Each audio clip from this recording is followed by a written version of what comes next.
At 7:42 on the morning of September 19, 1944, Lieutenant Edwin Leiper stood in the open turret of his M18 Hellcat on Hill 246 near Arracourt, France, staring into fog so dense he could barely see 30 feet ahead. Through the gray haze, a German tank gun muzzle slowly appeared. Leiper was 26 years old, 3 months into command of a tank destroyer platoon, with 0 prior engagements against Panther tanks. That morning, the German 113th Panzer Brigade had sent 45 Panther tanks and 36 Panzer Mark IVs toward the command post of the U.S. 4th Armored Division. Leiper commanded 4 M18 Hellcat tank destroyers, 4 vehicles American tank crews had openly mocked since they arrived in France 2 months earlier. The M18 weighed 17 tons. The Panther advancing through the fog weighed 45. The Hellcat carried just 13 millimeters of frontal armor, barely enough to stop rifle fire. The Panther's frontal plate was 80 millimeters of hardened steel. If you enjoyed this, don't forget to subscribe for more. The 704th Tank Destroyer Battalion had received the first production M18s in May 1944 while still training in England. Captain Thomas Evans of Company C watched his men inspect the vehicles with obvious concern. The armor was thinner than an M8 armored car. The turret was open to the sky. A single mortar round could wipe out an entire crew. In the 3 days of fighting around Arracourt, the 4th Armored Division had already lost 14 Sherman medium tanks and 7 Stuart light tanks. 25 men were dead. 88 were wounded. Most had died when German 75mm and 88mm guns punched through their frontal armor at ranges beyond 1,000 yards. The M18 76mm gun could not penetrate a Panther's frontal armor at any combat range. Not at 1,000 yards. Not at 500. Not even point blank. Army tests proved it. To kill a Panther, an M18 crew had to hit the lower gun mantlet and hope the round deflected downward through the thin 16mm armor above the driver's position, or completely flank the tank and fire into its weaker side armor. Sherman crews call the M18 a death trap. Veterans from older M10 tank destroyer units called it a suicide machine. Buick had designed the Hellcat to reach 55 miles per hour on roads, the fastest tracked armored vehicle of the war. But speed meant nothing if you died before you could use it. General Bruce's tank destroyer doctrine demanded that M18 units exploit gaps, maneuver rapidly to firing positions, strike, and immediately withdraw before the enemy could respond, hit and run. On paper, in staff rooms at Fort Hood, Texas, it sounded brilliant. Against Panther crews hardened by 2 years on the Eastern Front, it looked like organized suicide. At dawn on September 19th, the German 5th Panzer Army launched its counteroffensive. Hitler himself had ordered the attack, stop Patton's Third Army, recapture Nancy, drive the Americans back across the Moselle River. If you enjoyed this, don't forget to subscribe for more. The 111th and 113th Panzer Brigades were equipped with brand new Panthers straight from the factory. Their crews were young and inexperienced, but the tanks were the most feared machines in Europe. If you want to see how Leiper's 4 tank destroyers stop an entire Panzer Brigade, hit the like button. It helps us share more stories from the men who actually fought this war. Please subscribe. Back to Leiper. At 7:45 that morning, his 4 M18s reached the crest of Hill 246. Captain William Dwight, a liaison officer from the 37th Tank Battalion, had spotted the German column 15 minutes earlier while driving his Jeep. He raced back to Combat Command A headquarters. Colonel Bruce Clark issued the order immediately. Take a platoon of tank destroyers, get to Hill 246, stop them. Leiper's crews had just dismounted when the first Panther rolled out of the fog at the base of the hill. If you enjoyed this, don't forget to subscribe for more. It was less than 100 yards away. Its long-barreled 75mm gun swept left and right, searching blindly through the mist. Sergeant Stacy commanded the lead Hellcat. He had maybe 15 seconds to make a decision that would either validate tank destroyer doctrine or confirm what everyone feared, that the M18 was a machine that would get good men killed for nothing. Stacy's gunner traversed the turret.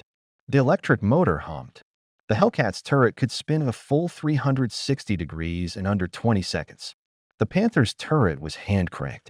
A full rotation took nearly a minute. That difference was Stacy's only advantage. The gunner locked on. The Panther's hull filled the sight. Range, 75 yards. The German crew still hadn't seen them. The fog was too thick. Stacy gave the order to fire at 7:46 and 15 seconds. The 76mm gun roared. The shell crossed 75 yards in a blink and slammed into the Panther's right track assembly.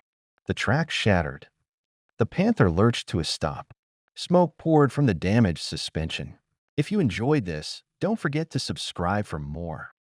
The German crew began bailing out immediately. They knew another round was coming. Stacy's loader rammed a second shell into the breech. 7 seconds. The gunner fired again.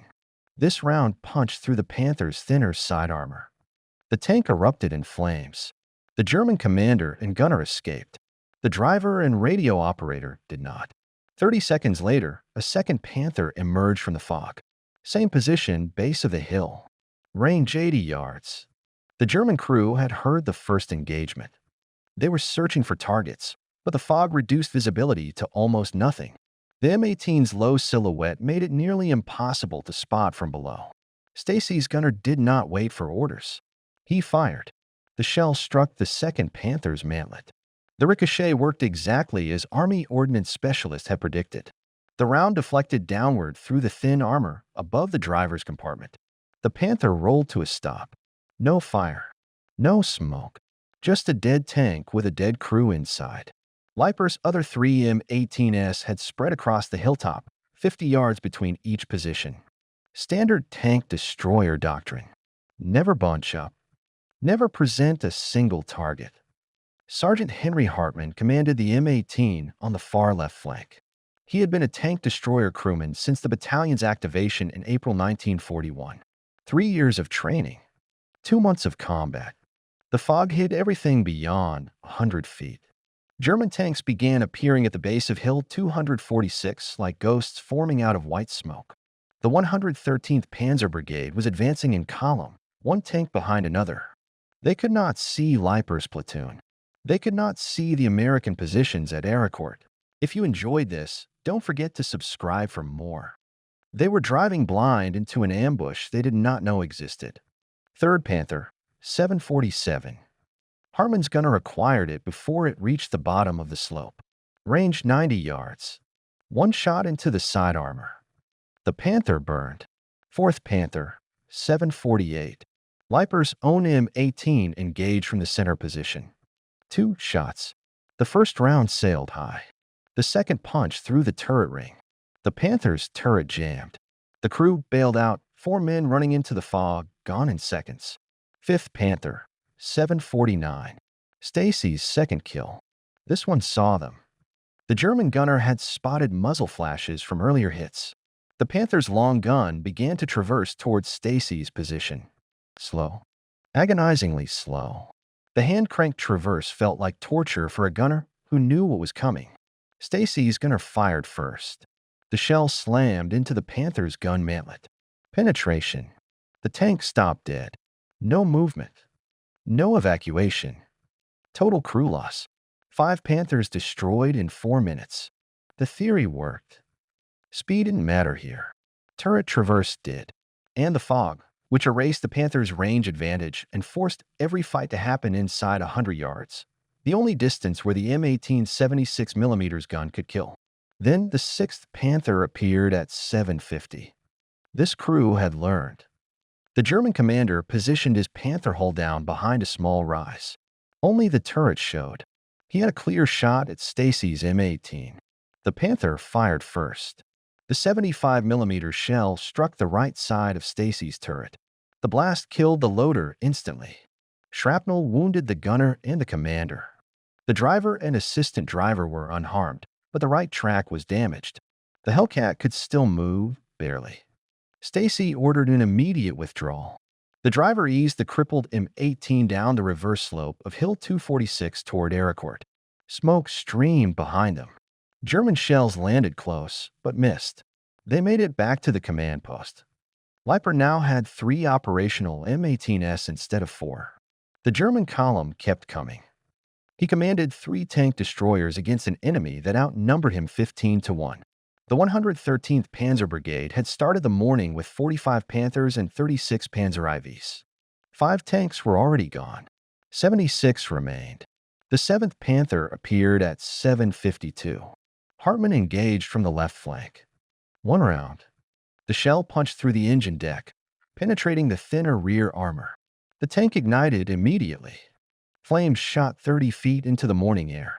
The crew evacuated. 3 escaped. 2 did not. 8th Panther, 754. Leiper's M18 from the center. This one took 3 shots. The first shattered the track. The second missed. The third pierced the turret. The Panthers stopped. If you enjoyed this, don't forget to subscribe for more. All 5 crewmen bailed out and vanished into the fog. The German column finally understood it was under attack. Radio traffic spiked. Orders were shouted. Engines roared. Tanks tried to maneuver, but the fog made coordination impossible. They couldn't see each other. They couldn't see the Americans. Only brief muzzle flashes blinking from somewhere uphill in the white mist. 9th Panther, 756. Hartman's 3rd kill. The German tank tried to swing left around the base of Hill 246. The move exposed its side armor. Hartman's gunner fired once. The shell punched through the sponson and into the ammunition racks. The Panther exploded. The turret lifted 3 feet off the hull. No survivors. 10th Panther, 758. Leiper's right flank M18, commanded by Sergeant Miller, engaged. Miller's crew was experienced, having trained together since Camp Ibis, California, in 1943. The gunner's first shot missed. The Panther was reversing, trying to escape the ambush. The second shot struck the mantlet. The round deflected down through the glacis plate. The Panther stopped. Smoke poured from the driver's compartment. No fire. For crewmen evacuated, the driver never emerged. At 8:02, the 113th Panzer Brigade attempted a coordinated assault. 6 Panthers advanced simultaneously toward Hill 246. Visibility remained poor. The fog still blanketed the battlefield. German doctrine emphasized aggressive action. Close in, use superior armor. Against American M18s prepared for hit and run, it failed. Leiper's 3 M18s opened fire. Hartman engaged the leftmost Panther, Leiper the center, Miller the right. 3 shots, 3 hits, 3 Panthers stopped in under 10 seconds. The remaining 3 German tanks tried to retreat. 1 threw a track and was abandoned. The other 2 disappeared into the fog. 11th, 12th, 13th Panthers destroyed within 60 seconds. The M18s were wreaking havoc, but the cost was mounting. At 8:07, a Panther approached Miller's position from an unexpected angle, climbing a ridge marked impassable on American maps. The German commander's field craft was exceptional. At 40 yards, the 75mm shell struck Miller's M18 directly in the thin frontal armor. Miller and his gunner died instantly. If you enjoyed this, don't forget to subscribe for more. The loader was wounded but alive. The driver and assistant driver evacuated. Only Leiper and Hartman remained operational. 13 German Panthers destroyed, but at a steep price. Miller had served with the 704th Tank Destroyer Battalion since its activation. He was 31, married, with 2 children waiting for news in Pennsylvania. At 8:15, the fog began to lift. Visibility improved from 30 feet to 100, then 200 yards. The M18s lost their concealment advantage. Panthers could now engage at ranges where their superior armor and guns mattered. Close range, surprise, and fog had been critical to American success. 14th Panther appeared at 8:20. Hartman engaged immediately at 150 yards. It was beyond guaranteed kill range, but his gunner was highly skilled. The shell struck the turret ring. The turret jammed. Crew evacuated. At 8:23, a Panther engaged Leiper's M18 from 300 yards. The German shell missed narrowly, striking 10 feet in front, showering dirt and shrapnel. No penetration, but the message was clear: stay and die. Leiper ordered a reposition. The M18 backed 50 yards down the reverse slope, then returned to the crest in a new firing position. Mobility, shoot, and scoot was the M18's design purpose.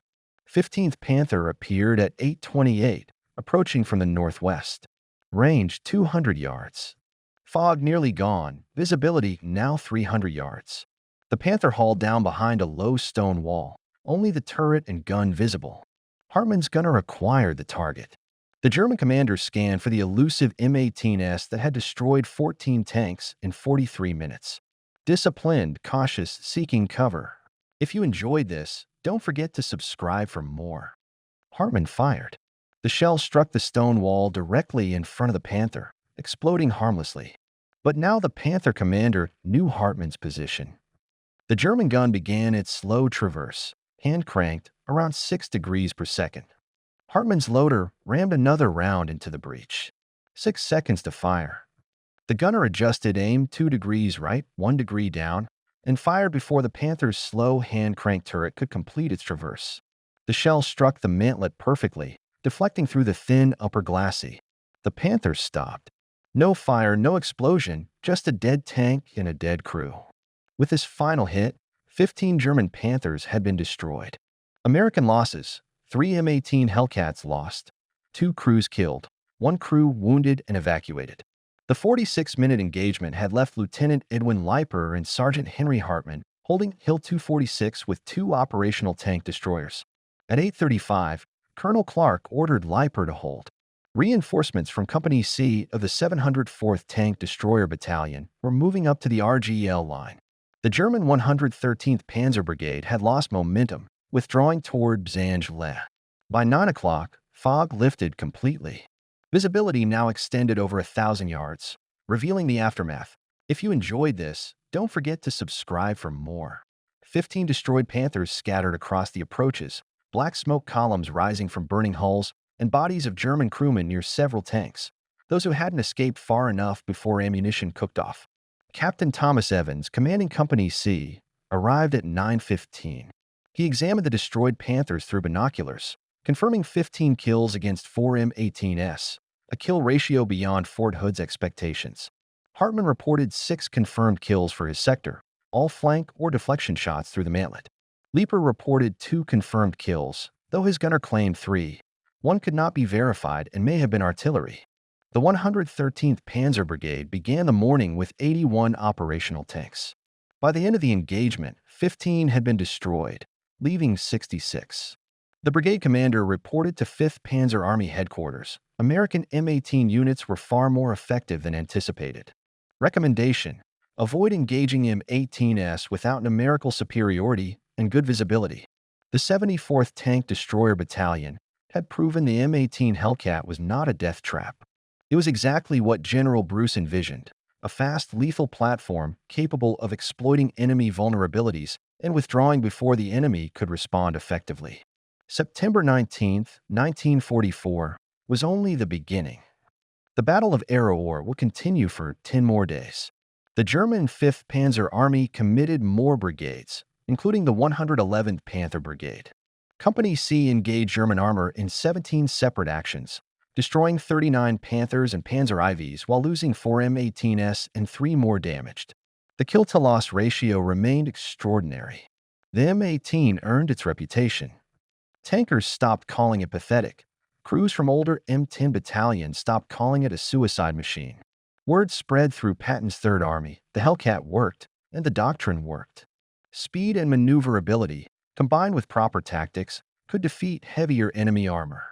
Leiper returned to Company C's command post at Arracourt that afternoon.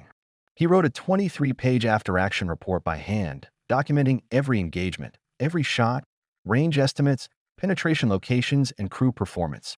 The report reached 3rd Army headquarters within 48 hours.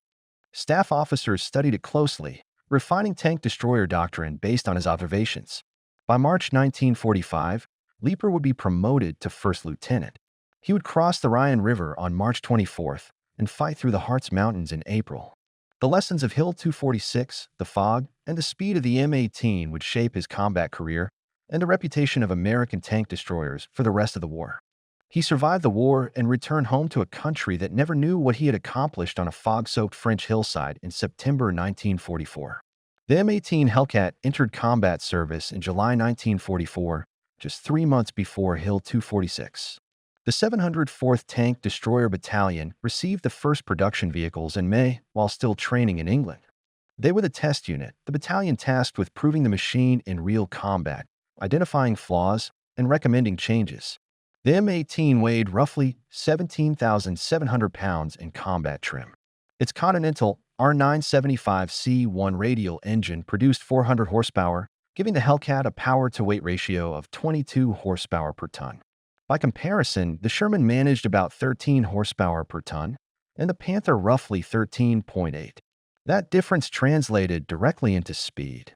On paved roads, the M18 could reach 55 miles per hour. In real combat conditions, that dropped to around 40 miles per hour on good ground and 20 on rough terrain. If you enjoyed this, don't forget to subscribe for more. Even then, it was faster than any tracked armored vehicle of the war. The Soviet T-34 topped out at 34 miles per hour. Panthers reached 29. Sherman struggled to reach 25. Speed was the Hellcat's only real defense. Its armor offered almost no protection. 13 millimeters on the whole front, barely half an inch. The turret was slightly better at 25 millimeters, still only about an inch of steel. By comparison, the M8 Greyhound armored car carried 19 millimeters of frontal armor. The Hellcat was less protected than a scout car. The Panther Hartmann destroyed at 828 weighed nearly 99,000 pounds, 45 metric tons. Its frontal glacis was 80 millimeters thick and sloped at 55 degrees, giving an effective thickness of roughly 140 millimeters. The M18's 76 millimeters gun could not penetrate that armor at any range using standard ammunition. The Army had developed high-velocity armor-piercing rounds, T4 HVAP, using tungsten carbide cores wrapped in aluminum. Muzzle velocity increased from about 2,600 feet per second to nearly 3,400. In theory, HVAP could penetrate a Panther's mantlet at 1,000 yards. In reality, tungsten was scarce. Production was limited. Most tank destroyer units received only a handful of HVAP rounds per month. Crews hoarded them for emergencies. The fight on Hill 246 was conducted entirely with standard M62 armor-piercing ammunition. The solution was tactical, not technical. Do not fight Panthers head-on. Do not engage at long range. Use speed to reach flank or rear positions. Use fog. Use terrain. Use surprise. Never rely on frontal armor because the Hellcat had none worth mentioning. General Andrew Bruce had designed Tank Destroyer Doctrine in 1941, before Pearl Harbor, before America entered the war. He predicted future battlefields dominated by massed armored thrusts, blitzkrieg attacks punching through defensive lines. His answer was not heavier tanks, but fast, mobile tank destroyers able to react quickly to breakthroughs. Bruce wanted vehicles capable of 60 miles per hour. He wanted guns that could kill any tank at 1,000 yards. Most of all, he wanted crews trained to think aggressively. Find the enemy. Strike first. Withdraw before the enemy responds. Never sit still. Never fight fair. Never trade shots with heavy armor from fixed positions. The M18 Hellcat was Bruce's vision made real. 17 tons, 55 miles per hour, a 76 millimeters gun, an open-top turret with excellent visibility, an electric traverse capable of a full 360-degree rotation in 20 seconds. It was everything he wanted, except for one flaw. The gun was not powerful enough. The 76 mm M1 was the same weapon mounted on late-model Shermans.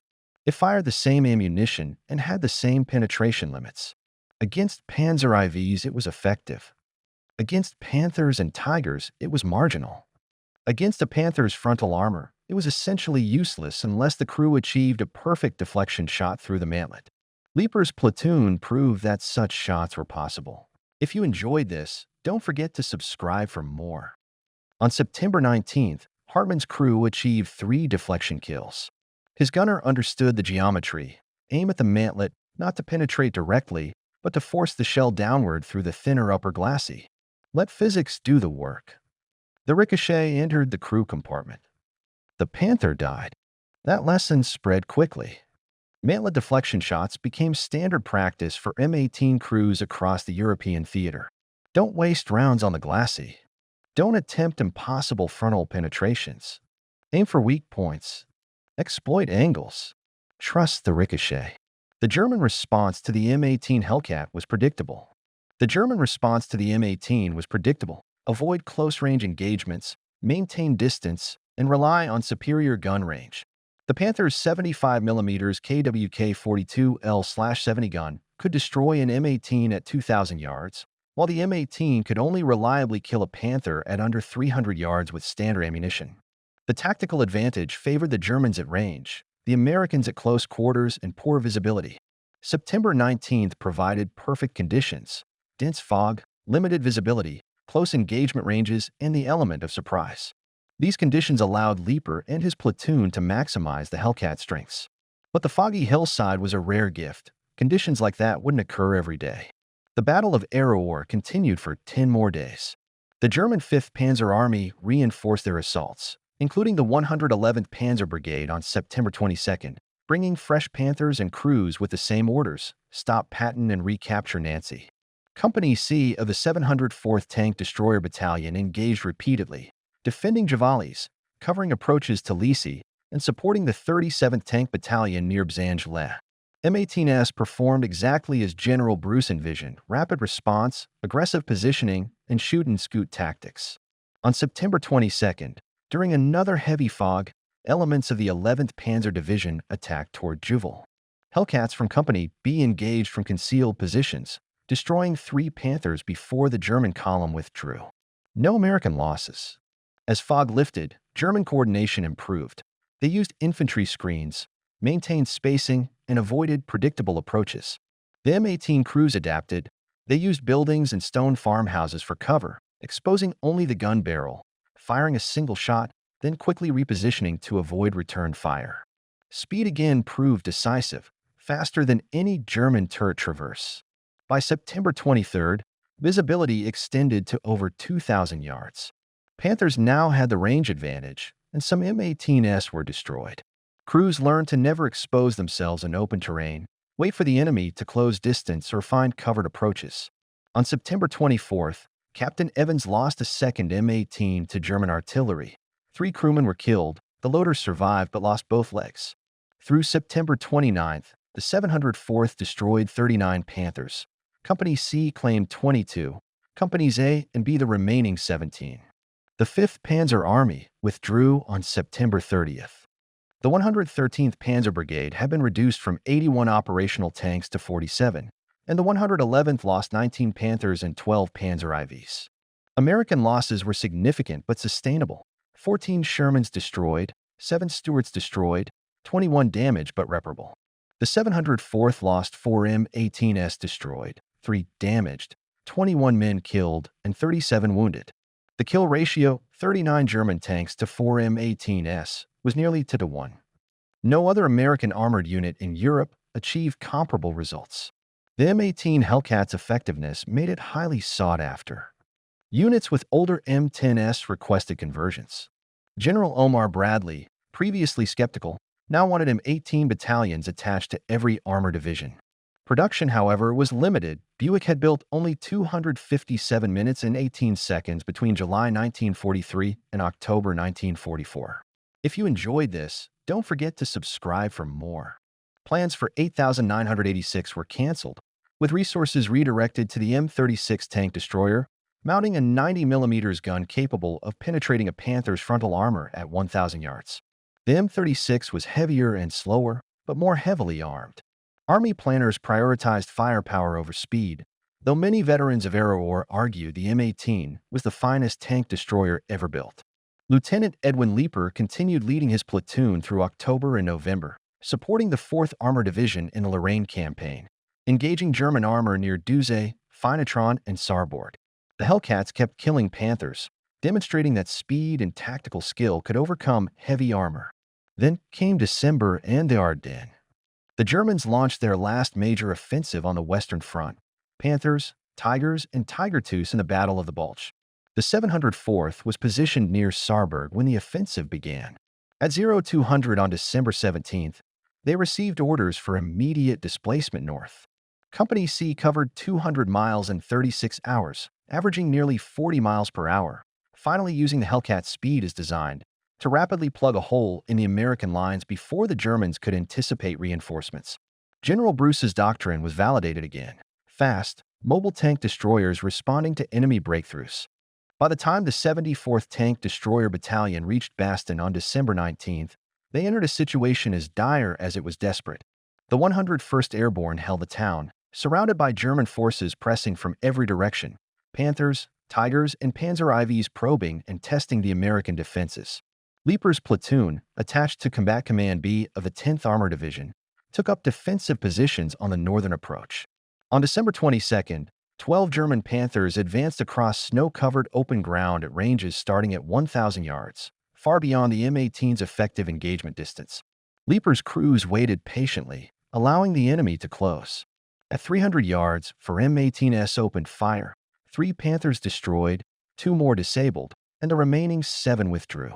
The Germans had learned some lessons from Arracourt, but not enough. The battalion fought continuously for 37 days, from December 19 through January 25, destroying 41 German tanks during the Bastion engagements. Panthers, Tigers, and Panzer IVs fell to the Hellcats, which adapted to winter combat by using snow drifts and frozen hedgerows for cover. Weather became a tactical factor. Clear days offered excellent visibility. Snowstorms created opportunities for concealment. For their actions, the 74th Tank Destroyer Battalion received a Distinguished Unit Citation. 21 men earned individual decorations, including Silver Stars, Bronze Stars, and Purple Hearts. Sergeant Henry Hartman received his second Bronze Star for destroying 4 Tigers in a single engagement on January 8. Leiper was promoted to first lieutenant in March 1945 and assumed executive officer duties for Company C. He coordinated logistics, ammunition, fuel, and maintenance, the less glamorous but essential work that kept tank destroyer battalions operational. On March 24th, the 74th crossed the Rhine River, supporting the 4th Armored Division's advance into Germany. Combat in Germany was different. German resistance was collapsing due to fuel shortages, limited armor mobility, and scarce ammunition. April brought the final desperate engagements, including in the Harz Mountains. Units that knew the war was lost still fought because orders demanded it. On May 8, 1945, Germany surrendered unconditionally, ending the war in Europe. The 74th Tank Destroyer Battalion had been in continuous combat for 337 days from July 12, 1944 through May 8, 1945. They had destroyed 98 German tanks, Panthers, Tigers, and Panzer IVs, while losing 18 minutes and 18 seconds, 63 men killed, and 147 wounded. Lieutenant Edwin Leiper survived, 27 years old, having commanded a tank destroyer platoon for 9 months through Arracourt, Bastion, and the Rhine crossing. He had witnessed comrades die, endured the weight of responsibility, and carried the cost of others' sacrifices with him for life. Leiper returned home in August 1945, discharged in September, married, had children. If you enjoyed this, don't forget to subscribe for more and live a civilian life built on the extraordinary service and sacrifice of men like Sergeant Miller and others who would pay the ultimate price. The M18 Hellcat, meanwhile, continued in service until 1957, saw action in Korea, and was exported to Allied nations. Yugoslavia even used M18s into the 1990s. Yet its glory days were in Europe. September 19, 1944, 4 M18s against a Panzer brigade, 15 Panthers destroyed in one morning at Arracourt. That engagement proved the doctrine correct. Light armor and high speed, combined with superior crew training and tactics, could defeat heavy armor. The Battle of Arras is remembered as one of the largest tank battles on the Western Front, and the 4th Armored Division claimed 281 German tanks destroyed during the entire Lorraine campaign, 39 of which were credited to the 704th Tank Destroyer Battalion. The M18 Hellcat had vindicated its design, proving that speed, maneuverability, and tactical ingenuity could triumph against seemingly overwhelming force. Military historians study Arracourt at staff colleges around the world. The battle illustrates principles that remain relevant today. Terrain matters. Weather matters. Visibility matters. A 17-ton tank destroyer took out 45-ton Panthers, not because the M18 was inherently superior, but because Lieutenant Leiper's crews used fog and terrain to counter German advantages. After the war, the United States Army concluded that tank destroyer battalions were no longer needed. Future wars would be fought differently. Tanks would handle anti-tank missions. Specialized tank destroyers were considered obsolete. The doctrine General Bruce had championed was officially abandoned in 1946. Yet the men who fought at Arracourt knew the truth. Specialized vehicles, combined with specialized training, could achieve results that general-purpose vehicles could not. The M18 Hellcat was built for a single purpose: kill tanks. And it fulfilled that mission better than any other American armored vehicle in World War II. Its kill-to-loss ratio proved it: 10-1 at Arracourt, 5-1 across the European theater. The 704th Tank Destroyer Battalion was deactivated in 1945. Its men went home. The M18s were scrapped or sent to Allied nations. A few survived. Museums preserved them. Collectors restored them. Today, operational M18 Hellcats can be seen at the American Armor Foundation. At the Museum of American Armor at Fort Benning, Georgia, there is a memorial to Arracourt, France, a stone monument erected by the town to honor the 704th. The monument stands near Hill 246, where Leiper's platoon fought on September 19th. French citizens maintain it. They remember what the Americans did there. They remember the price that was paid. Captain Thomas Evans survived the war. He returned to Pennsylvania and rarely spoke of his service. He attended 704th reunions occasionally and passed away in 2004 at age 87. His obituary noted that he commanded Company C at Arracourt, but it did not mention the 39 Panthers his company destroyed. Sergeant Henry Hartman also survived. He returned to New Jersey and worked as a machinist for 37 years. He attended every 704th reunion until his death in 1998. He never forgot the 6 Panthers he destroyed on September 19th or the crewmen who died beside him. Lieutenant Edwin Leiper's post-war life is less documented. Records show he returned to civilian life in 1945. He appears in a photograph of 704th officers in March 1945 at Olli-Furfeld, Germany. If you enjoyed this, don't forget to subscribe for more. Third from the left, 27 years old, wearing first lieutenant bars, standing with men who trusted him with their lives. What came after is unclear. No public records indicate where he settled or what career he pursued. He may have sought privacy. Many combat veterans did. They served when called, fought when necessary, then returned home to build quiet lives far from public attention. The M18 Hellcats' reputation changed completely over a few months. The vehicle that tankers mocked in July became the one they requested by October. Speed worked. Tactics worked. A doctrine that seemed impractical on paper proved brilliant in action. 17 tons could destroy 45 tons if the crew was trained and conditions were right. The lesson from Hill 246 is simple. Superior equipment alone does not guarantee victory. The Panther was arguably the best medium tank of World War II. Excellent armor, gun, and mobility for its class. Yet 15 Panthers died on a French hillside because American crews fought smarter, used terrain better, and exploited conditions more effectively. If this story moved you as it moved us, do me a favor, hit that like button.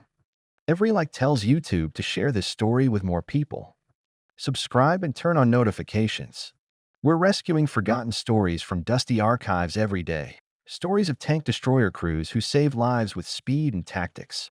Real people. Real heroism. Drop a comment now and tell us where you're watching from: United States, United Kingdom, Canada, Australia. Our community spans the globe. You're not just a viewer, you're part of keeping these memories alive. Tell us your location. Share if someone in your family served. Just let us know you're here. Thank you for watching, and thank you for ensuring Edwin Leiper and the 704th Tank Destroyer Battalion do not fade into silence. These men deserve to be remembered, and you're helping make that happen.